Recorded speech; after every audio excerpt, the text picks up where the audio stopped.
Good morning. I'm Wanda Gerard. I'm with the Suffolk Master Gardener Association, and it's winter, and you are in my garden with me today. If things look a little bit out of place, well, it's winter. I haven't started cleaning up the garden yet, and I had a really huge tree fall in my garden in April and destroy a lot of things. So things will look better in a few months. But today we're going to start talking about, let's get our gardens ready for spring. It's just around the corner. The temperatures are, well, kind of up and down, but we're almost there. So what do you think of when you think spring? Most of us think about daffodils and tulips, and I do have some daffodils here. The tulips may not have made it because they don't live for too many years in the garden from year to year. So mine might have expired, or maybe some of those underground moles and voles got them.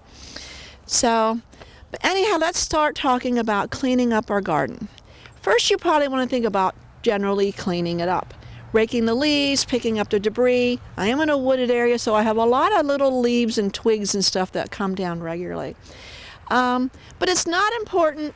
It's important to clean up, but not too early. If I was to clean all of this up now, I might limit the amount of pollinators that will come back to visit me later in the year.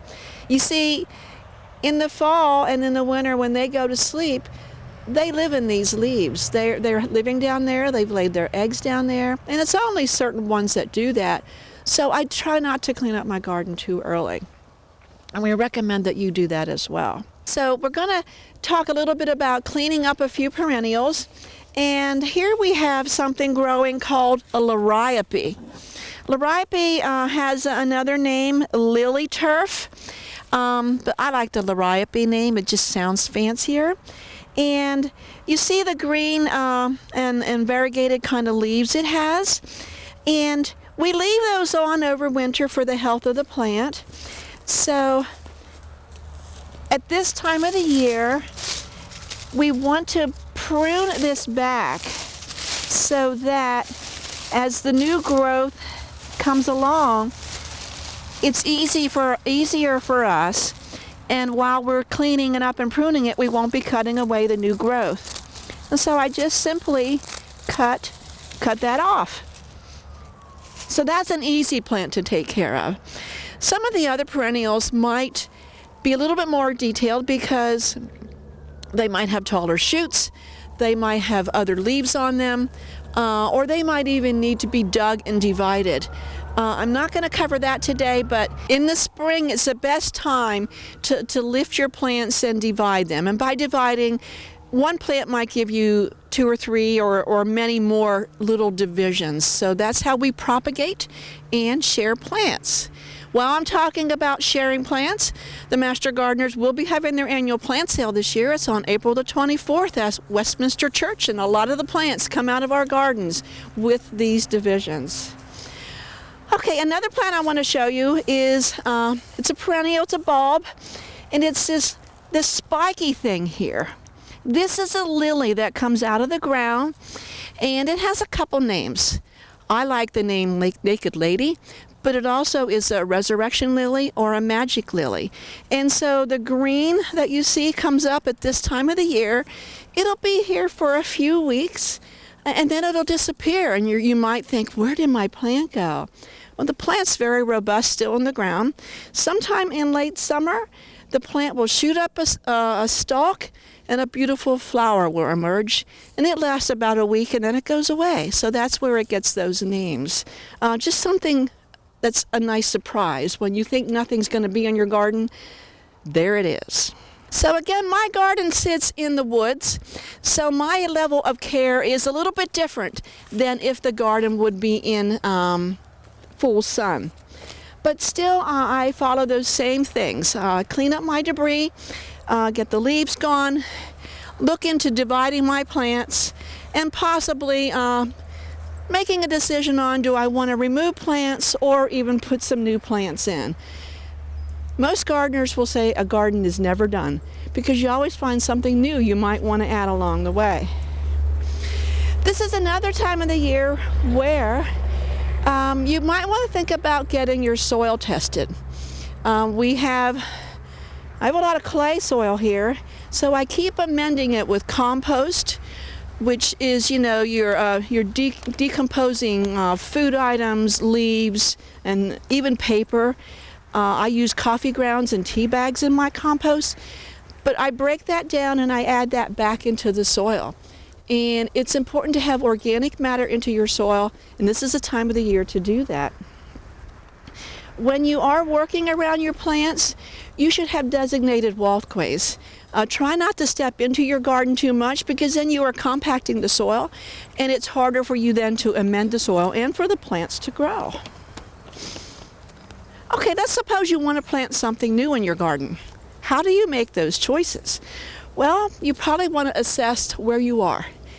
Do you have a lot of shade? Do you have a lot of sun? And do the measurement calculations and decide which sort of plant you think would grow best in your garden. And there's lots of choices out there.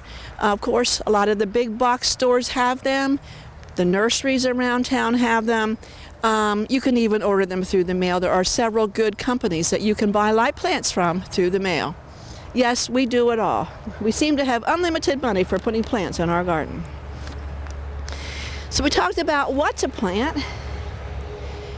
When do you plant? Well, I have a pile of plants over here right now that need planted because I gathered them in late fall and it was too late to put them in. So I put them together in what I call a little nursery. So they're waiting for me to plant now as soon as the ground warms up enough that I feel comfortable turning it, amending it, and that sort of thing. I'm going to probably wait until the middle of April before I seriously get started, perhaps a little earlier if in fact we do get a lot of warm days here. But I follow charts that are put out by the Virginia Cooperative Extension and some of the better known gardening books that give you all this guidance on when to plant things and even how to plant them. You can't go wrong with a good gardening book. A little bit back to how do you plant or where do you plant? Always remember the right plant needs to go in the right place. Because if you plant something, if I was to plant a sunflower seed right here, the plant might grow, but it probably would not produce a flower. So you want to make sure you have the right location for that plant. If you ever have questions on this, feel free to ask the Master Gardeners. We do have a website and we have a Facebook page, and you can just find us by doing SMGA, and that should lead you to the Suffolk Master Gardeners. Or come find us at our plant sale. We'll be happy to talk with you or maybe schedule a date to meet you and answer your questions via email or a telephone call. Another thing about planting is the correct spacing. Some people will follow the exact spacing that a plant will come with on their tag, let's say 12 inches apart, or some people might space the plants a little closer. If you space it closer, you probably are doing that to give you the fuller look in a garden. And by fuller, I mean the tighter you pack your plants, the less ground space you're going to have to perhaps let a weed take over. Oh yes, those weeds, they're here. They're even in my garden. I can't get rid of them. I keep trying, but if you have a little patch of uncovered ground or earth, they will find it and they will grow for you. Of course, this is winter and we still have weeds. There are several varieties that grow well. I'm looking at a few myself as I'm talking to you. And each year I conquer them a little better. It is a task you have to stay on top of. What I do to try to keep the weeds under control through the year, after I get my plants in and my ground's all amended, I definitely mulch. And I recommend that you put down a layer of newspaper and then you put your mulch on top of the newspaper. And you should wet the newspaper before you put it down. This helps for the weeds to, number one, they won't get sunlight and it will stop their growth. They still might be alive under the ground, but slowly but surely they should die on you. But it's an ongoing process. It's not a one-time effort. In my pathways, I also have a lot of mulch, heavier than actually in the garden beds. And this is because I do my walking in my pathways. And I might have cardboard under the mulch there. Again, this is where the weeds grow most, and I am conquering that battle slowly but surely. Okay. Another thing that we should be thinking about doing during this time of the year as spring is on the horizon is pruning. And that's just a word that a lot of us go like, oh, I'm so afraid of that. Well, the Virginia Cooperative Extension has some really good guidance out there on what to prune when. Some things you don't prune now, some things you prune later, but this is the time of the year to cut back our butterfly bush and our beautyberry and a couple other shrubs. And I can cut those as a shrub. I can cut them down to the ground, but I cut them about 18 inches above, only because I don't want to, it's my precaution. Let's think about what's going to come ahead as spring arrives, and that's the pollinators. We hear a lot about pollinators in the news because one of the biggest pollinators is the honeybee. And if we don't have honeybees to pollinate our food, well, we won't have food to eat. And so a lot of the master gardeners really are in tune with making sure that their gardens have a lot of plants that attract the pollinators. And a pollinator doesn't have to be the honeybee. There are many native bees that do a lot of that pollination as well. Your butterflies, some of the insects, or other examples. So in our gardens, I might have black-eyed Susan, echinacea, mint, catmint, bee balm. Those are just a few examples. There are so many plants that attract the pollinators. Another buzzword that you will hear is native plants. We really need to think about planting natives in our garden instead of the ornamentals and the things that are, well, from other areas. Now, native doesn't have to be necessarily Virginia and Suffolk only. It could be several states here on the eastern part of our country that is the region for these native plants. There's a lot of good books out there. The master gardeners would gladly give you some help on helping you identify native plants for your garden. But knowing you have these in your garden, they will, number one, bring those pollinators in. Number two, after they get established, they should make your gardening a little easier. And by easier, I mean, wow, you won't have to water them as much.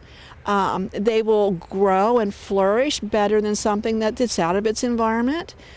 And things like that. So really, why make a lot of extra effort for yourself? Then again, sometimes you just want that special plant and you're going to put it in.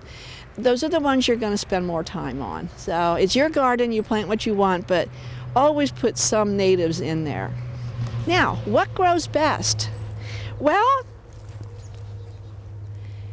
everybody's garden or yard is a little different. I have a lot of shade, but there's some sun. And so I can do the balance on what will grow best here. Things that are wanting a lot of shade do well here, but I try to incorporate things that can take a little bit of sun so I have more color in my garden. Another thing that might throw you off would be if your garden area is next to a home, a garage, or some sort of building where you have brick. The brick will collect some sunlight or heat, and that might make that zone a little bit warmer than if it sits out in the middle of your yard. And so something that might not grow well in the yard might grow better in that area because of the heat it's going to receive. So we call that like a little microzone. So you want to really assess what's in your yard as to what you can plant. Another thing about growing and planting is the timing. I mentioned it's spring and it's about time to get all of this going. If this was my vegetable garden, I would not be putting a tomato plant in right now. It's too early. The timing of when a plant or a seed goes in the ground is critical because some seeds won't grow at all until the soil is a certain temperature. And so us garden geeks often have to take the temperature of our soil to know that it's safe to plant some of those summer vegetables that we all like to eat. This is a time of the year where we can start seeds so we can put them out later. And most of us can do that in a greenhouse or perhaps in an extra bedroom, the sunny window. Again, the best guidance is to follow that comes right on the packet of those seeds.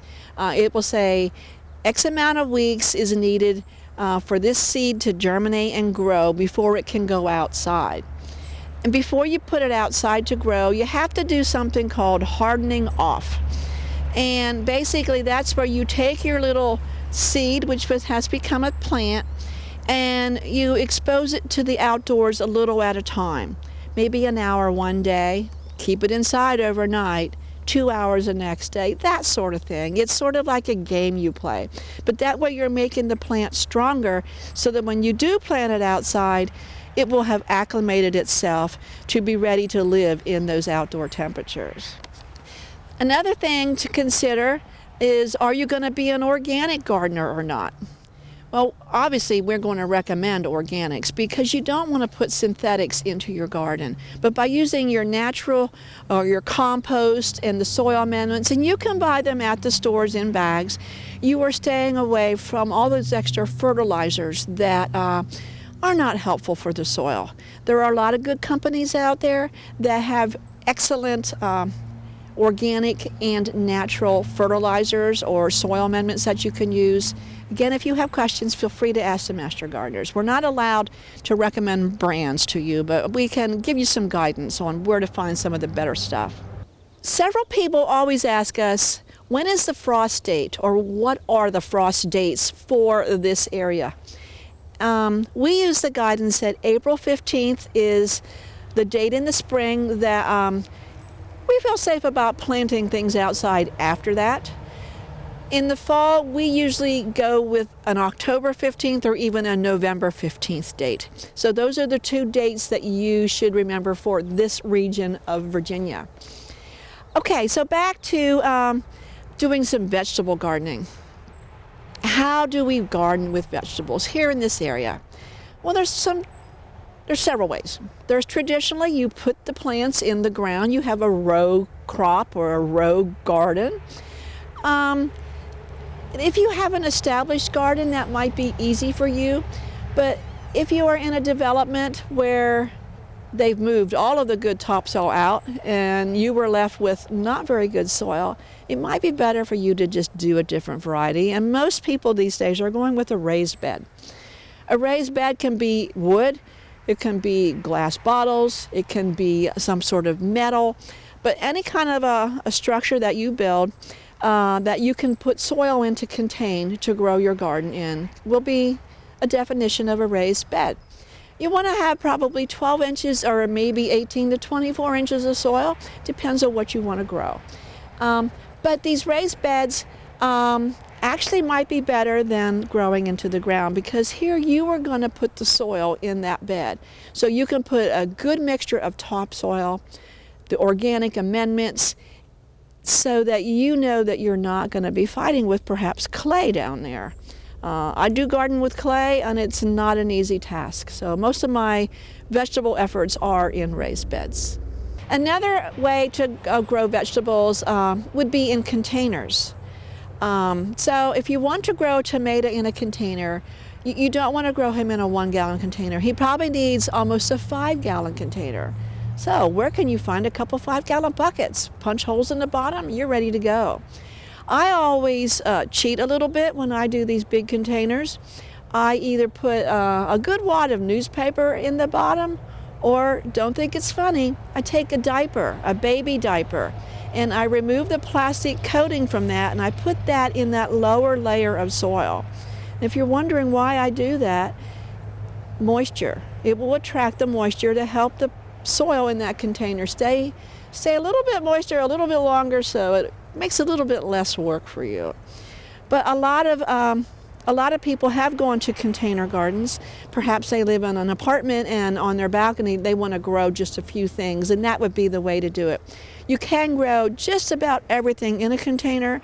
I won't tell you you will be successful the first time through, because it might take a little bit of practice makes perfect on the right kind of plant for the amount of sun you're going to get in those containers, especially if you are on a balcony for an apartment building.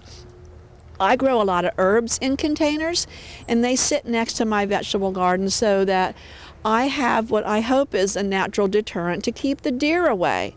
It's not a 100% deterrent, but the deer do not like things that smell good to us. They don't like lavender and they don't like rosemary. So that's what I grow out in my vegetable garden in a container. Of course, a container also can be very much decorative. A hanging basket perhaps, or a pretty container sitting on your front porch. And this is where you're going to probably go to the market and get some annuals. Some marigolds, petunias, begonias, the list is endless. But you want to make that container, especially a large container, you want to make it as pretty as possible. You want something that's tall and spiky, something that kind of droops over the edge, and something that's a filler. So a filler, a thriller, and a killer, I think, are the words they use to make that container stand out and attract attention to your property. Now, what do you plant in your vegetable garden? Well, this is a time of the year where we can plant some of our roots. Radishes and carrots are the two that can go in right now. In the legume family, in a week or so, we might be able to plant some peas. Peas out of the garden are one of the best foods you can eat. They just taste so good. And then as the soil warms up, you can get into planting more and more. Your beans will go in later. Obviously your tomatoes, okra, peppers, eggplants, those will go in much later as your soil does warm. And these things can be planted in containers as well as in a raised bed or even in the soil. This is called an Astilbe. This is a perennial, and as I clean up perennials at this time of the year, I actually just cut the stems off. And these are things that I will put into my compost pile. A good compost pile will have green matter and brown matter. This obviously is brown matter. Green matter would be green plants that I cut, or perhaps my kitchen waste. One thing I do want to say is that with perennials, they grow year to year. Their roots right now, that plant looked dead. His roots are really robust under the ground. And in a few weeks, we'll start seeing them come to life. One of the best things a gardener enjoys is walking through their garden in the springtime and seeing the rebirth of the plants. Okay, here is one of my many parts of the shade garden. And in here, under the ground, again, I have the Astilbe. That's what this is. Next to the ground, next to it on the ground, there is a ground cover. That is wild ginger. Wild ginger is taking over. And I don't mind for it to take over in this woodland setting because I don't want to be in there working on different plants all year long. I want to get it established so that I can enjoy it during the summer months. And of course, right behind it, I do have a few daffodils tucked in. Also in here, which you can't see, hostas and some ferns. Maybe something else. It's also a surprise. What did I plant that I forgot what I planted? But that's the beauty of a perennial. Always try to keep a list or keep a journal of what you do. It's easier said than done, but I'm finally doing it. What you're going to be seeing here is a plant called the mountain laurel. Mountain laurel, when we bought the property, these shrubs were here in a very robust fashion, actually in bloom when we signed the papers to buy the house. And last year in August, we had 2 trees fall that really did a lot of damage for us, and one tree crushed the mountain laurel, and we were heartbroken. But we did all of the cleanup for removing the tree and the debris that came with it. And I had recently taken some classes where I learned that mountain laurels are survivors. And sure enough, they have come back. Mother Nature has a way of taking care of things, and in this case, she pruned those shrubs for me because I didn't quite know how to do it. And I have a lot of the shrubs are at the ground level, and some have gotten to be maybe a few feet tall. So it's just a good thing to know that some things will bounce back for you, even if some sort of catastrophic thing happens. You don't want a catastrophic thing, trust me, it's a lot of extra work for you. Here we have some things, some sort of containers. Some are containers, but some are maybe not so much a container. I have a little boy who's well into his 30s by now, but this was his Tonka truck when he was young. So in warm weather, I will sit a couple flower pots in there that have a little bit of color, and I just sit this someplace in a bed. I could plant directly in the truck, but I've chosen not to do that. And then, of course, here we have a traditional flower pot. Well, let me talk about mint. I keep mint in flower pots because mint is very invasive in your garden, and so I tend to have about 10 or 15 pots of mint scattered throughout the garden, and in here are definitely one variety, but probably 2 or 3 if I have several little pots sitting in there. So containers can be done in so many different ways, but I'm really into the upcycling, and I especially am fond of coffee pots and teapots that we drill holes in.